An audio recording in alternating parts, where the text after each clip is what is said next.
Pessoal, sejam bem-vindos a mais uma live aqui com especialistas. Hoje vocês vão ver que eu vou ficar olhando para cá e para cá, porque a gente está fazendo uma gravação que depois vai ficar no YouTube também. Muita gente queria ver no YouTube, o Instagram não deixa a live ficar gravada lá, então eu estou gravando aqui também, que depois isso daqui vai lá para o canal no YouTube. Hoje eu estou aqui com a Lu Mattiello, que é uma pessoa muitíssimo preparada, muito experiente na área de marketing. Ela vai se apresentar para vocês, mas ela só foi diretora de marketing de empresas como Unilever, BRF e tantas Nokia e tantas outras, né? Então sabe muito de marketing, uma pessoa com quem eu gosto muito de conversar e tem ideias fabulosas. Então um pouco antes da pandemia, a gente estava conversando, né, sobre consumidores e como é que é a realidade aqui nos Estados Unidos, a diferença do Brasil, e agora, né, com essa nova situação toda aqui, como é que vai ficar a questão dos consumidores aqui nos Estados Unidos, né? Então, ela é especialista em comportamento, tá? Então, agradeço vocês que estão entrando aí. Olha lá, quem está seguindo a gente também é o Alan Lieberman, que é um outro fera, Paulo Silveira, fera também, Guto Lordello, muita gente bacana aqui. Então, fiquem com a gente. Paula Tokunduva, minha companheira de Business Time, Gabi Cavada, que trabalhou comigo, uma menina brilhante também, Carla Miranda, muita gente bacana. E aproveita aí para dar o coraçãozinho, né? Para também passar isso para os seus amigos, para a gente já vai começar aqui. Então, Lu, obrigado por aceitar o meu convite de estar aqui com a gente, né? Primeira live que depois vai virar um programa. Você está sendo a minha cobaia aqui, te agradeço por isso. Eu tive que aprender a mexer num software novo para conseguir fazer isso hoje aqui. Então, se alguma coisa der errado... E você que está entrando aqui hoje, né, aproveite, preste atenção aí no bate-papo e mande suas perguntas, suas dúvidas. E a Lu com certeza vai ter um olhar muito interessante para passar para a gente. Lu, obrigado e, por favor, aí faça uma breve apresentação de quem é a Lu, Luciane Mattiello. Tá bom, beleza. Antes de mais nada, eu que agradeço o convite. O Antônio sempre tem convidados para lá de especiais, então eu me sinto extremamente honrada de fazer parte aí desse line-up de pessoas tão incríveis como você tem trazido aqui pra gente. Eu mesma já participei várias vezes aqui escutando, sempre com a oportunidade de aprender alguma coisa, e espero aqui poder colaborar um pouquinho nesse momento tão, vamos chamar assim, tão ímpar que nós estamos vivendo. Falando um pouquinho do histórico, eu falo que eu vou pular essa questão de anos e datas, de quantas empresas e tudo mais, porque senão a coisa fica muito chata. Mas eu tive o privilégio de, na minha carreira, passar por grandes organizações. Tenho mais de 25 anos sempre como do lado corporativo, né? Então eu falo que eu estava sempre do lado de cá ou de lá, não importa, mas de um dos lados do balcão, sempre como executiva, como você disse, em empresas muito interessantes, como Unilever, como Kraft, que hoje virou Mondelez, como Raizen, que é Shell, que é uma empresa global, enorme, como Nokia, e tantas empresas extremamente interessantes, né? Eu acho que em cada uma delas eu aprendi um bocado e conheci pessoas maravilhosas. Então, assim, a minha carreira é dentro do universo de marketing, apesar de ser engenheira e financeira de formação, mas a minha história aqui é de ter trabalhado no marketing em organizações. Há 2 anos eu mudei para os Estados Unidos, então hoje aqui eu estou falando com vocês da Flórida. É um projeto pessoal de mudar para uma outra nação, mas que junto com ele veio o convite para ser a sócia da Alexandria Group, que é uma consultoria de branding, um foco em inovação e criação de marcas icônicas, e que a gente está abrindo a filial dela aqui nos Estados Unidos. Então, o que eu aprendi na minha carreira dentro de criar marcas fortes para business sustentáveis, eu estou aplicando hoje do outro lado do balcão, ajudando empresas que acreditam em marcas, que acreditam na força que o consumidor tem quando ele você se envolve com uma marca, junto com, obviamente, com o meu toque de pragmatismo, com o meu toque de negócio, que isso eu não consigo abandonar. Então é isso que eu tenho aí como uma apresentação. Excelente, excelente. E agora, no meio desse caos aqui, né, as coisas mudaram muito rápido. Tem empresas que estão sofrendo muito com essa mudança no comportamento das pessoas, mas também tem empresas que souberam tirar proveito da situação, né? Como é que você está vendo hoje, com esse seu olhar de que tem que fazer estratégias para grandes empresas, qual mudança principal que você acha que a gente vai ter a partir de agora no jeito que as pessoas consomem, vivem, se relacionam? Perfeito, Antônio. Eu acho que a primeira pergunta, né, que eu acho que é interessante é, Luciane, dá para falar de estratégia, né, num cenário de caos como a gente está vivendo? Eu acho que a primeira colocação que a gente tem que fazer é que sim, por favor, vamos falar de estratégia, vamos pensar nos nossos consumidores, porque de tudo que a gente escuta, e esse é um ponto que eu vou trazer, porque tem muita coisa que nós escutamos, a única coisa que eu tenho certeza, né, de todos os relatórios, de tudo que eu escuto e leio muito, é de que isso vai passar. Então, o que a gente precisa se preparar é para o depois, né? Claro que existe um modo de sobrevivência nesse meio aqui que nós estamos vivendo agora, e é nesse meio que a gente precisa, nesse meio do caminho, é que a gente precisa se estruturar e pensar estrategicamente em como que nós vamos colocar os nossos negócios, a nossa marca para o depois, né? Porque esse depois, é fato, ele vai existir. E aí tem uma colocação que eu acho que é interessante, primeiro, o que está acontecendo? O que vai ser esse novo? O que vai ser normal, né? Porque a pessoa fala, a gente vai voltar para o normal. Primeiro que o normal será um novo normal. Não vi, né? E hoje mesmo eu estava entrevistando um sociólogo, ele é argentino, que ele coloca, porque isso não será como uma final de Copa do Mundo, que naquela semana a gente só fala daquele jogo, todo mundo lembra quem chutou, quem não chutou e etc. E depois de um mês ninguém mais lembra quem bateu o escanteio, quem foi o frangueiro, a gente só lembra quem ganhou. Dificilmente o que a gente está vivendo hoje aqui vai ser dessa forma, né? De que ninguém mais vai lembrar, vai ser só ficar o final do capítulo. O que está acontecendo hoje aqui, que eu estou chamando de low touch economy ou stay home economy, é algo que está se moldando agora, numa velocidade absolutamente incrível, né? O shift das coisas estão numa velocidade nunca antes imaginada. Não que as coisas não fossem mudar, tá, Antônio? As coisas tinham uma velocidade de mudança, né? A gente começa a ver home office, e-commerce, uma série de coisas acontecendo que tinham uma tendência de crescimento. Mas o que aconteceu neste momento é que a gente tomou um choque, né? E a adoção de uma série de serviços, de uma série de comportamentos, ela foi do 0 para o 1 numa velocidade muito grande. Então, a gente tem que começar a entender o que vai ficar e o que não vai ficar como resquício de tudo isso aqui no comportamento desse consumidor. Porque o que está acontecendo hoje aqui, que a gente vê, assim, essa parte isolada, né? Essa coisa, o forced isolation que a gente está vivendo, essa restrição social, o mundo que a gente trabalha, como a gente compra, é muito diferente do que a gente fazia 1 mês e meio atrás, para a grande maioria das pessoas. Você tem uma ideia? Eu não vou lembrar aqui exatamente o número, mas eu acho que mais de 25% dos novos consumidores de e-commerce, né, eles nunca tinham consumido ou comprado nada dentro do e-commerce. Então, talvez uma parcela da população, talvez sejamos mais nós aqui dentro dessa live, não, imagina, e-commerce já estava assim no nosso radar.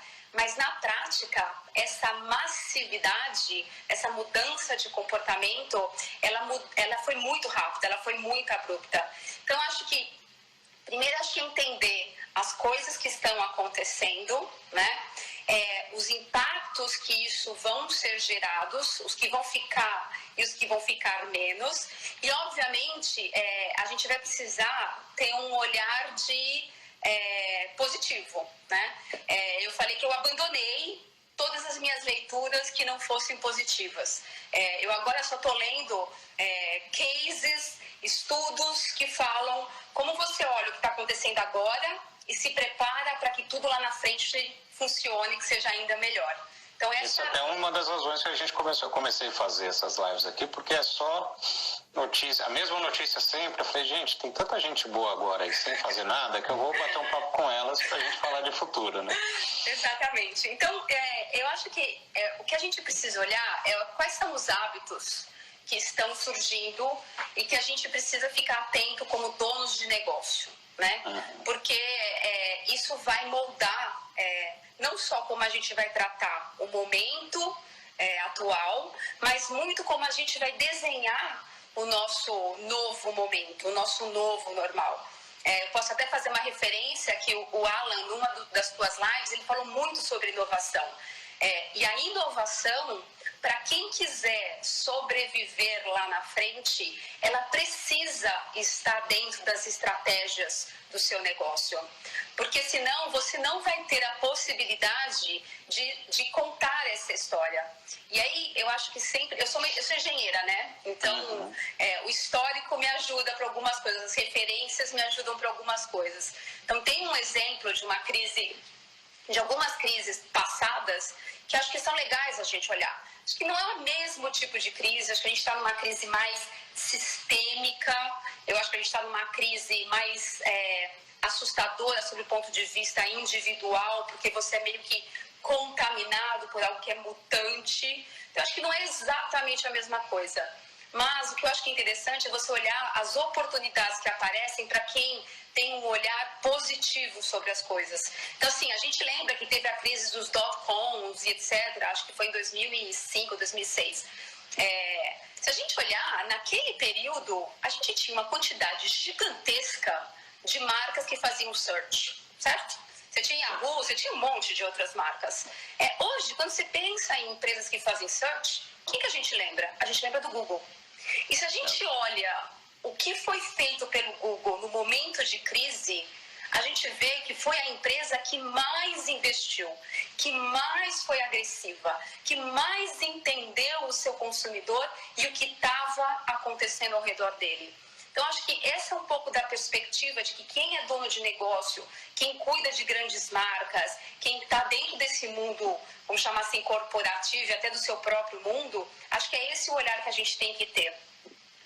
De olhar para trás, olhar para algumas referências e ver o que está ficando, né? O que melhor funcionou.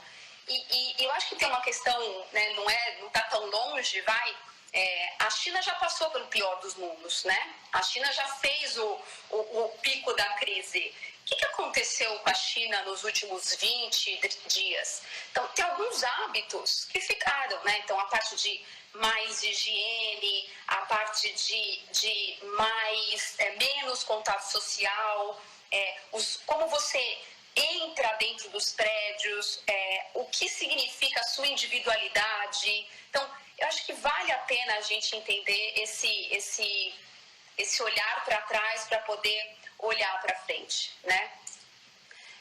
E aí, posso ir, Antônio? Quer perguntar uma coisa? Não, estou concordando.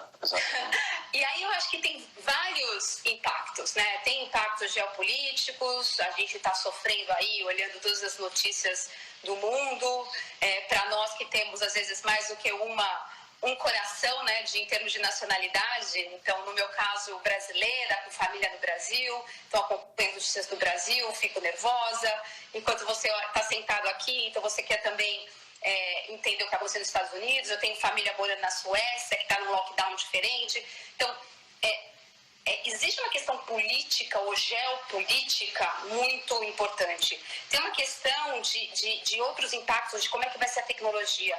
Mas eu acho que on top of everything, né, do tipo, o que vai englobar e gerenciar tudo isso são os consumidores, né? Eu, como marqueteira que fui durante 30 anos, eu acredito demais que o drive de sucesso de uma marca, que o que transforma e cria sustentabilidade para os negócios são as relações que existem entre um consumidor e uma marca, né? E acho que é disso que eu queria conversar um pouquinho e trazer alguns exemplos do que a gente está vendo que algumas marcas estão fazendo. Excelente. Queria falar alguma coisa, Antônio? Não, eu acho que assim, vamos bater um papo aqui. Vou convidar também. Aqui eles estão quietinhos aí, mas tem uns marqueteiros aqui de primeira linha, viu, Luan? Estou vendo aqui na lista. Thaís Nogueira, Kleber Schleifer, Alan Lieberman, Helena, Igor Cunha. Então, pessoal, façam suas perguntas aí, comentem também. É um grande bate-papo aqui. Agora, você sabe uma coisa que eu comecei a ver, né, e me chamou muita atenção uma campanha que a Heineken fez, né, que eles fizeram uma parceria agora com os bares, e se você compra do bar, né, uma pré-compra, depois a Heineken vai lá e dobra a compra que você fez para o dono do bar, né? E aí está surgindo agora um termo novo, né, que estão dizendo que as marcas estão passando de storytelling, né, que é uma coisa muito mais passiva, eu te conto e você absorve, para story building, né, que é a marca e o consumidor constrói algo juntos, né? É mais ou menos por aí que você acha que a gente vai caminhar também? Então, eu acho que para cada marca, acho que as marcas elas vão ter um papel muito importante para desenvolver aqui, sob a ótica de ser oportuna e não oportunista, né? Então, no caso da Heineken, se você olhar o que está acontecendo, ela não está sendo oportunista, ela não está construindo uma imagem dela simplesmente falando de como eles são bonzinhos, como eles estão fazendo alguma coisa. Tem uma coisa oportuna de realmente ajudar o pequeno, vamos dizer, o pequeno dono de bar ou o estabelecimento comercial dentro desse conceito. Então, eu acho que o modo oportuno, o modo de propósito, de entendimento da necessidade do consumidor, eu acho que isso é extremamente importante. Porque o fato é o seguinte, acho que eu até vi uma pergunta aqui. As lojas físicas vão voltar? Pergunta da Thaís Nogueira, tá? Então, as lojas físicas vão voltar? Elas vão voltar. Só que o que está acontecendo hoje dentro do e-commerce não vai desaparecer, né? O que aconteceu dentro do e-commerce é que a gente teve um crescimento absurdo que ele ia acontecer talvez nos próximos 5 ou 10 anos. A gente acabou tendo um choque muito grande que trouxe novos consumidores para este cenário. Então, as lojas físicas vão desaparecer? Jamais, não irão desaparecer. Só que elas vão ter que se readaptar. O que a gente tem visto, e aí eu posso dar alguns exemplos interessantes, não só de lojas físicas, mas talvez, por exemplo, de restaurantes, que obviamente estão sofrendo o mesmo impacto que é não poder ter as pessoas dentro deles. Luciane, e até estava hoje escutando uma outra call, falando sobre os restaurantes de Nova York. Vão desaparecer? Claro que não. Mas o que vai provavelmente se desenhar é que restaurantes que tinham 60, 120 mesas vão passar até 15. Por quê? Porque o distanciamento e o espaço que as pessoas vão passar a exigir, ele definitivamente vai mudar. Então, a mesma coisa vai acontecer nesse universo das lojas físicas. E deixa eu te trazer um exemplo, Thaís, que eu acho que é extremamente interessante, que foi feito pelo Open Table. Que eu acho que esse é o mindset de inovação, de entendimento do seu consumidor.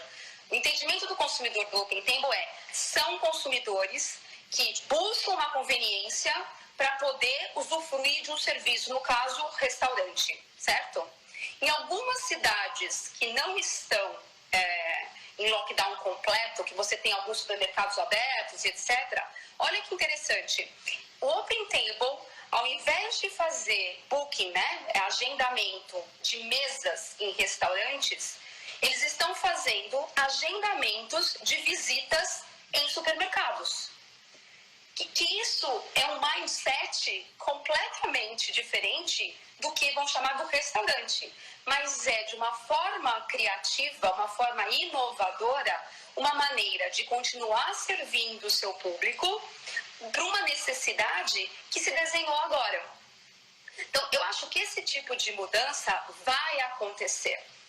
E quando você faz isso, vislumbrando atender ao seu público-alvo, atender e falar sobre a sua marca de uma maneira legítima, tudo isso vai ser positivo para o business, entendeu? Então, acho que esses são cases super interessantes que a gente consegue redesenhar em termos de inovação. Tem um outro exemplo que eu acho muito interessante, ele foi na Noruega. É uma empresa de catering, ela trabalha para hospitality. Como todo mundo sabe, hospitality caiu vertiginosamente, acho que vão ter... Depois eu falo um pouquinho como é que eu acho que o consumidor vai mudar em questão de hospitality. Mas o fato é que agora o business dela teve uma caída. Aí o que ela fez? Ao invés de desistir, eu vou esperar os hotéis voltarem, etc., ela deu um passo para trás e foi entender qual é o drive das pessoas que atendem aos hotéis, né? Que vão a eventos. Essas pessoas buscam conveniência, essas pessoas buscam mordomia, essas pessoas buscam facilidade, etc. O que ela fez? Ela mudou o canal de vendas dela. Ao invés de fazer um B2B atendendo os hotéis, ela mudou para uma venda direta, mais B2C, e ela está vendendo, vamos chamar assim, o serviço de hotel na casa da pessoa. Então, o serviço dela chama Home Sweet Home. Então, você recebe na sua casa um serviço de catering completo para você ter a experiência do hotel na sua casa. Então, eu acho que é dentro desse contexto que a gente está vivendo, entendeu? E isso, claro, eu acho que tem que criar uma análise aqui que eu acho que é interessante. Nem tudo vai ser black and white, né? Então, acho que é importante, sob o ponto de vista de análise, quando você for pensar no comportamento do consumidor, ter sob perspectiva a natureza do seu negócio, né? Então, é muito mais difícil, e esse é um ponto também que eu queria trazer, você fazer uma inovação para um business que tem altos índices de impacto. Tem vários pontos para a gente trazer, né? Então, business que necessitam de aglomeração, que tem problema de higiene, né? Ou de você precisa ter muito contato, ou que, cara, esses business, eles vão sofrer muito por mais tempo. Que é isso que está acontecendo no universo das companhias aéreas, né?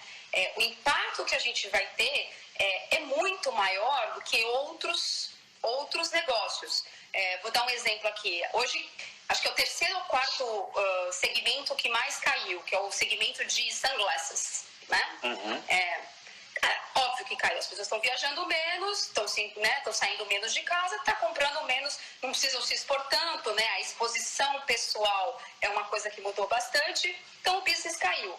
Agora, esse business, ele não vai voltar na mesma velocidade de que um business de companhia aérea? Claro que não. A companhia aérea vai demorar muito mais do que um business de sunglasses. Então, para cada tipo de impacto que você tem em função do seu tipo de negócio, é importante você desenhar a sua estratégia para adequar a solução que você vai ter. Agora, nunca, em nenhum momento, a gente pode deixar de lado o entendimento do seu consumidor, né? Eu acho que todas as empresas que sobrevivem por qualquer uma das crises que já tem existido no mundo, e sempre tem crises, todas elas colocam o consumidor como grande protagonista disso e entende qual é a motivação, quais são os medos que geram os comportamentos. Então, acho que um outro exemplo que a gente pode pensar no universo da mobilidade ou do transporte, as pessoas vão continuar precisando se movimentar. Agora, existe um medo que é o contato. Então, o que a gente vê como tendências é que os transportes individuais, eles vão ter um crescimento no futuro próximo. Hoje em dia, né, Bird, Uber, os patinetes tiveram uma queda absurda de resultado, mas porque as pessoas não estão saindo, né? Hoje tem muitos países que estão em lockdown muito, muito severos, mas com a retomada disso, o comportamento do consumidor vai gerar um outro tipo de negócio. E eu acho que é essa a perspectiva que a gente tem que ter. Eu acho muito legal isso que você está falando, e a gente finalizar aqui a pergunta da Thaís, ela comentou aqui, né? Ou seja, o portfólio será mais reduzido. Eu também concordo com isso, eu acho que acelerou algo. Eu lembro que em 2005, 15 anos atrás, eu era estagiário lá na Diageo, e tinha uma tendência lá que eles falavam que era cocooning. Cocooning era a tendência das pessoas quererem ficar mais em casa, e foi daí que, naquela época, a Diageo desenvolveu uma caipirosca pronta para beber. Ou seja, as pessoas vão ficar em casa, elas vão querer comodidade, conveniência, como você nos falou.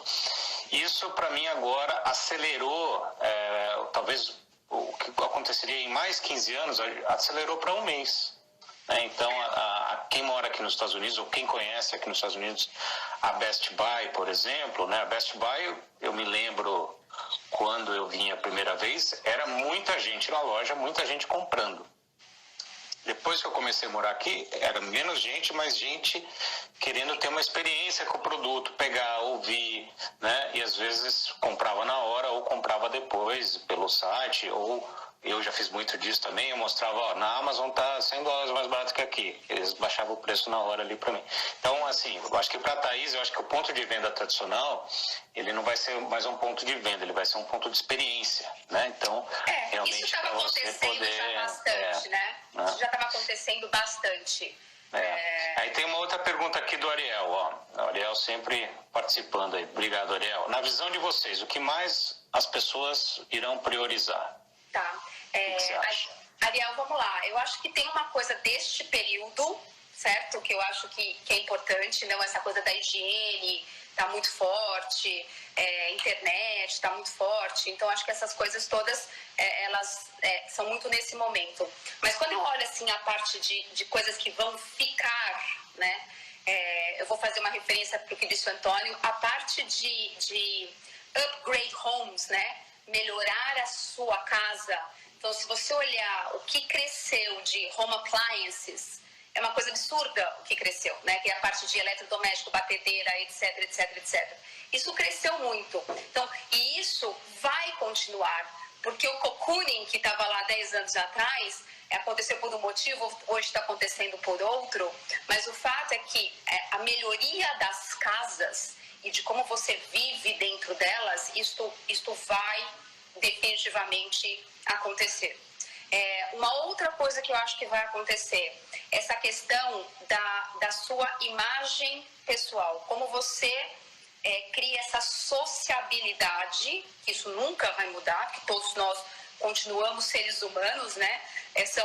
Eu falo que são os mesmos seres humanos num mundo um pouco diferente, mas são os mesmos seres humanos, que essas produtos que consigam virtualmente trabalhar a sua personalidade ou dizer quem você eles vão crescer muito. Então, já começam a ter coisas de... se você entrar no Zoom hoje, que são os backdrops aqui de trás, tem coisas dentro do universo de gaming, onde você também configura o seu profile. Então, essas coisas vão crescer, né? E dentro disso, né, dessa construção do seu universo de personalidade, vai ser muito importante você ter todo esse aparato tecnológico. Então, a tecnologia, ela vai virar a peça fundamental. E junto com ela vem a questão, né, de como você vai se entreter. Então, o entretenimento do lar, né, ou dentro de casa, os streamings. A gente viu aí, há 10 dias atrás, a Netflix baixando um pouco da qualidade do download, né, do streaming, porque senão ia ter um colapso, né, na internet. Então, o número que cresceu de assinantes da Netflix mais do que quintuplicou. Então, essa priorização, eu acho que a gente pode até dar uma englobada em tudo que tiver dentro do celular, né? Então, quem sou eu dentro desse universo que eu ainda não estou no mundo lá fora? Eu acho que um terceiro ponto que eu acho que é interessante é essa parte de healthy, né? Então, vão continuar surgindo uma série de necessidades do consumidor de se manter saudável dentro das possibilidades que vão existir, né? Então, vocês devem ter visto já o que cresceu de atendimentos de saúde, de psicólogo, de monitoramento de saúde através dos meios digitais, é gigante, gigante. Coaching por internet cresceu violentamente. Então, assim, tudo que for dentro desse contexto de healthy vai ser importante, tá? Um pouco mais longe, né? Um pouco mais longe, mas eu acho que isso também vai acontecer, pelo que eu tenho lido e escutado, a questão das viagens, né? Que eu acho que é um tema sensível aqui para todo mundo. As viagens, elas vão retomar, mas a gente vai ter uma mudança do como, né? O consumidor vai continuar gostando de viajar, mas aí eu vou trazer um exemplo que eu e o Antônio conversamos, né? Até se você quiser depois construir em cima, você fala, Antônio. Claro. A gente tem aqui, né, os voos São Paulo-Miami, Miami-São Paulo. A gente tinha, só da American Airlines, a gente tinha acho que 4 ou 5 voos diários, né? Hoje em dia a gente tem 2 voos, né? Acho que um é da Azul, que sai de Campinas, e acho que tem mais um, se não me engano, da Latam. Todos os voos foram cancelados, né? Então o Antônio trouxe um exemplo aqui para mim, que é um pessoal que cuida de jatos executivos, que eles estão montando um business diferente, que você não vai ficar numa aglomeração de 250 pessoas dentro de um avião, mas são jatinhos, né? Onde você vai poder colocar 7 pessoas e o preço não vai ser $10 mil por pessoa, como a gente vinha do passado. Porque ele também tem que se adequar um pouco da demanda que existe. Ele está fazendo voos, né, por $1.000, São Paulo-Miami. É isso, né, Antônio, que a gente tinha $2.000. $2.000. Não. Que se parar para pensar, não é nenhum absurdo quando a gente pega o alto pico aqui, quando você pensa em julho, quando você pensa em Natal. Às vezes uma passagem para o Brasil é mais do que isso. Então, assim, o universo não vai virar de ponta cabeça. Vão ter adequações dos business para que você consiga atender a isso. Um pouco mais longe, eu li algumas matérias falando sobre VR, né? Que é Virtual Reality. Tem algumas empresas que já estão disponibilizando, e obviamente a tecnologia tem que ajudar bastante nisso, disponibilizando visitas, né, virtual realities para você ter experiências em lugares. Então, assim, isso vai acontecer, né? Porque, obviamente, o mundo vai entrar no novo normal. Eu vi um aqui de alguém perguntando sobre estádio, né? Hoje em dia, né, o mundo de futebol, dos esportes, é um grande business, certo? Foi o Alan Lieberman que perguntou. Foi o Alan? Então, é um grande business, certo? E você tem que se adequar a um pouco do que está vivendo nesse momento. Eu não acho que o esporte vai desaparecer, né? Mas o que eu estou vendo, e eu queria trazer isso aqui como um exemplo extremamente interessante de você entender o seu consumidor e criar uma forma de se comunicar com ele, que é assim, eu não sei se todo mundo conhece o Fanatics, né? Que é uma empresa que está associada com a liga de basquete, com a liga de futebol. Ela trabalha com os apaixonados por esportes. Olha que super interessante, isso que eu acho que é ser oportuno e não oportunista. Ela lançou a Fanatics, depois eu acho que é legal vocês entrarem no site, porque é extremamente interessante. Ela lançou um movimento fazendo um challenge para que grandes personalidades criassem experiências para fanáticos por eles. Então, alguns exemplos. Sei lá, Leonardo DiCaprio e Robert De Niro se juntaram. Então, é meio um auction, né? As pessoas vão fazendo doações para cada uma das experiências. Todo valor que for arrecadado para essas experiências vai ser doado para pessoas carentes. Eles estão com uma intenção aí de juntar mais de 100 milhões de dólares para poder alimentar pessoas carentes ao redor do mundo. Então, Robert De Niro e Leonardo DiCaprio se juntaram e eles vão elencar 5 ou 10 pessoas, eu não lembro aqui de cabeça, para poder... porque como tudo isso vai passar, quando eles estiverem filmando o próximo filme, que é com Martin Scorsese, essas 10 pessoas vão ser convidadas a passarem uma semana com eles ali no set.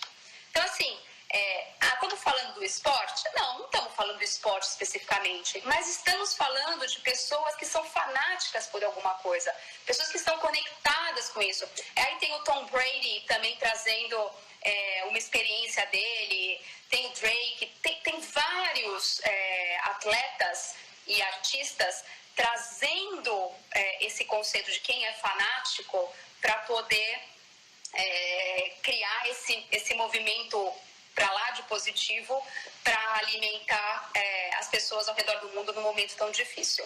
Então, assim, não dá para você acreditar que o mundo vai virar de ponta cabeça, mas sim a gente vai ter algumas mudanças de comportamento que as marcas precisam estar antenadas, né? Aí estou batendo o olho aqui numa batida. Tem uma pergunta aqui do Igor. Diga lá. Na sua opinião, o consumidor está momentaneamente diferente ou o comportamento irá se alterar ao longo do prazo? A longo prazo.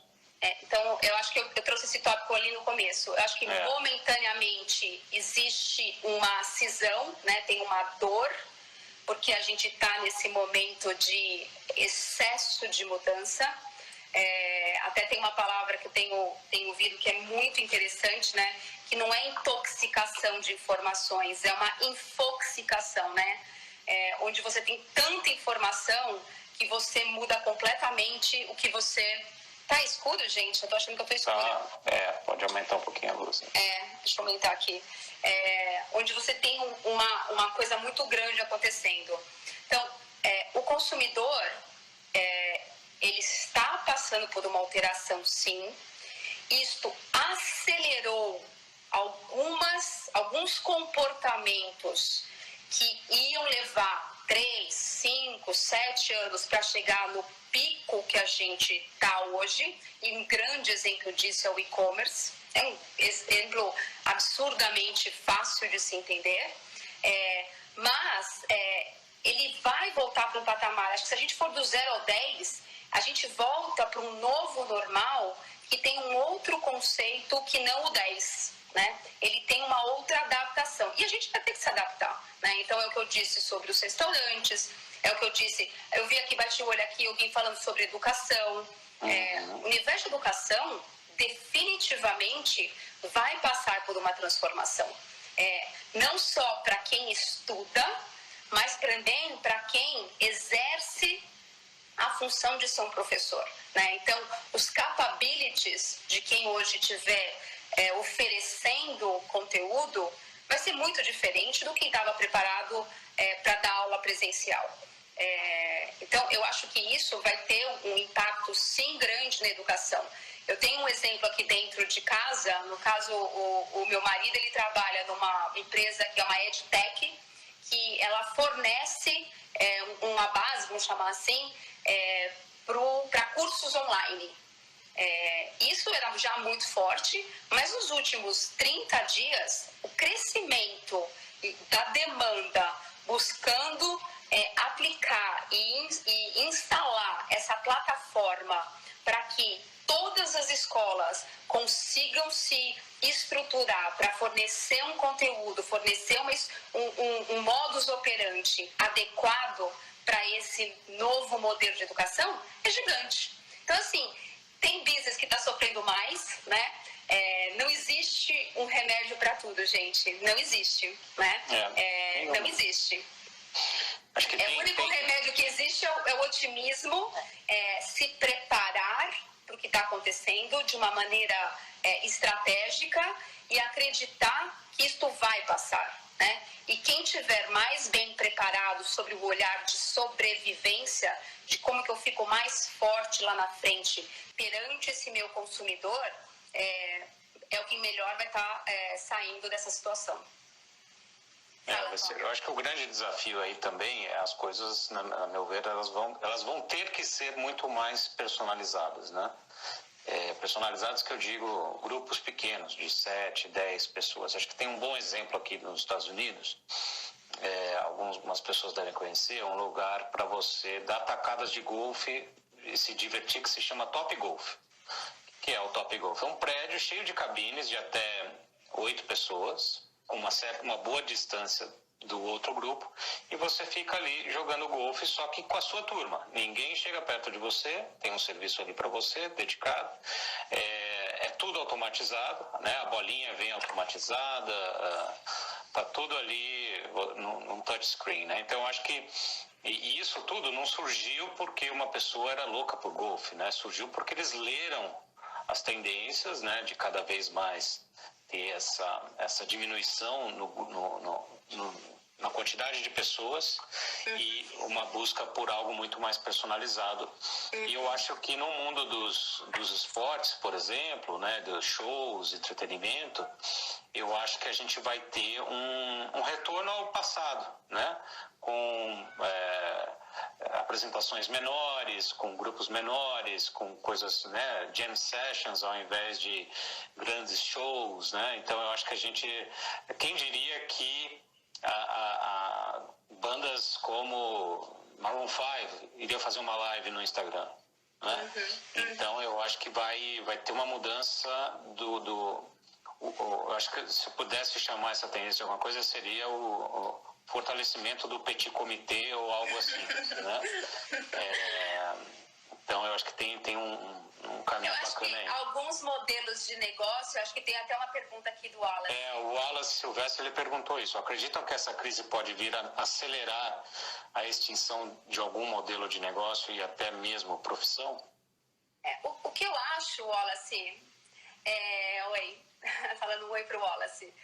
O que eu acho, Wallace, eu acho que se a empresa que tiver em algum modelo de negócio que realmente tem um percentual, um impacto profundamente grande no seu business, não obrigatoriamente ela precisa desaparecer, né? Que, por exemplo, a gente pode dar casos notórios no mundo de empresas que não perceberam a real motivação do seu consumidor. E aí eu posso dizer aqui, a mais notória de todas aqui, a gente pode dizer de Kodak, né? A Kodak foi a grande inventora, né, da imagem digital. Só que ela não entendeu que as pessoas não estavam precisando ou querendo simplesmente revelar filmes e ter a foto ali na mão dela. Ela queria ter as experiências e registrar os momentos para depois poderem compartilhar. Não obrigatoriamente tinha que estar aqui, né? E por conta disso ela acabou se perdendo aí como negócio. Então, o que eu estou querendo dizer é o seguinte: se você realmente entende qual é o drive do seu consumidor, isso sim consegue garantir a sua perenidade. Acho que o Alan trouxe também, acho que naquela última, numa das calls, essa questão do oceano azul e do oceano vermelho, né? Ou da inovação disruptiva e da inovação que é só evolutiva. Tem um outro nome, agora que esqueci, Alan, perdão. O que a gente está falando é o seguinte: enquanto você só olha para o teu business que está aqui e não percebe uma mudança de comportamento, uma motivação diferente do consumidor que está aqui em cima, você acha que esse teu business aqui de baixo vai te garantir a sustentação ou a sustentabilidade for the years to come, como eu costumo dizer. Só que na prática o que você precisa entender é o que está levando o business para frente. Então, o future consumer é o que a gente precisa ter na nossa cabeça. Então, todo mundo já falou que as profissões daqui a 10 anos provavelmente ainda nem surgiram ainda. E eu acredito nisso. Por quê? Porque a velocidade que a tecnologia muda, que as pessoas se adaptam hoje em dia e que o mundo acaba girando é muito maior do que a gente imaginava há 10 anos atrás. Então, Se as coisas vão ser extintas, as empresas só serão extintas se elas não conseguirem estar antenadas com o que está acontecendo com o consumidor dela. Então, por exemplo, quanto mais a gente for atrás de machine learning, de AI, toda a parte dos algoritmos, onde você entende em profundidade o comportamento do consumidor, mais material você tem para garantir que o seu business tenha perenidade, que você consiga enxergar a inovação que vai ter para frente. O mundo é meio assim, né? Você consegue olhar de duas formas. No momento de crise, ou você pode simplesmente se defender, que eu acho que faz parte no curto prazo, defender para conseguir ter o fôlego, ou você pode ter uma visão estratégica e ser ofensivo no bom sentido, né? De se preparar para as coisas que vão surgir, né? E isso, às vezes, não precisa ser rocket science, entendeu? Você precisa olhar o momento e encontrar a oportunidade. Eu sempre tenho muito exemplo aqui, porque eu acabo lendo muita coisa. Tem um case de uma empresa chinesa, vamos chamar que é a Avon ou a Natura da China. Não vou nem tentar falar o nome aqui, porque eu não vou ser capaz. É Lin Chong alguma coisa. Ela tinha 3.500 representantes, né? Que do dia para a noite, na cidade de Wuhan e ali na região da China, elas não podiam mais visitar as pessoas. Imediatamente, elas transformaram essas ladies em digital influencers. E elas passaram a receber dinheiro da empresa pela quantidade de seguidores e de positive likes que cada uma tinha. Quando você olha, há 2 semanas atrás, o resultado dessa empresa, quando começou, né, sair um pouco do lockdown, essa empresa cresceu mais de 25% do que as demais. Então, é esse olhar de entender o seu consumidor e ver a oportunidade, né, de uma maneira ofensiva, que eu acho que a gente tem que trazer aqui para o nosso universo de construir a maneira como as marcas vão estar se comunicando, né?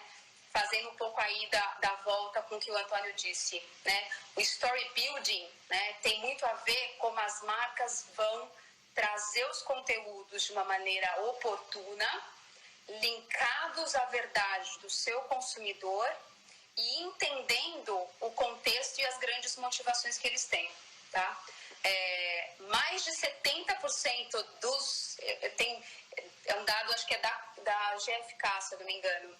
Acho que 63% das pessoas neste período tem uma expectativa que as marcas tenham um ponto de vista com propósito em relação ao que está acontecendo.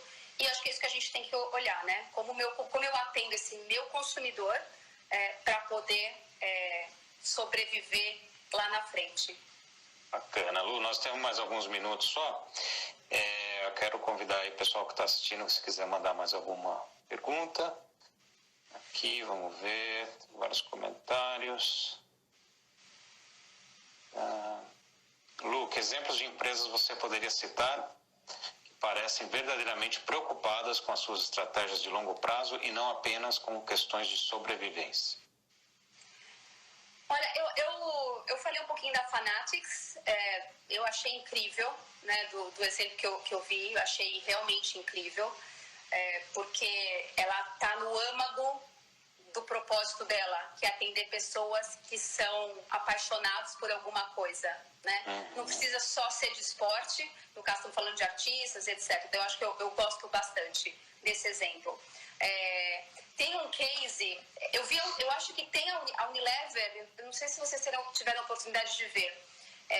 As grandes organizações, a gente sempre tem alguns pés atrás, né? Então, se a gente olhar empresas como Procter, Unilever, Campbell, essas empresas, se a gente fizesse uma análise de 2 meses atrás, a gente ia ver que para a geração, millennials da geração Z, elas tinham uma crise de trust, né? Uhum. Só que essas empresas, elas têm se mostrado tão ativas sob o ponto de vista de propósito, de ajudar comunidades, que hoje eu vi alguns relatórios que o crescimento de awareness e de positive evaluation sobre essas empresas mudou muito.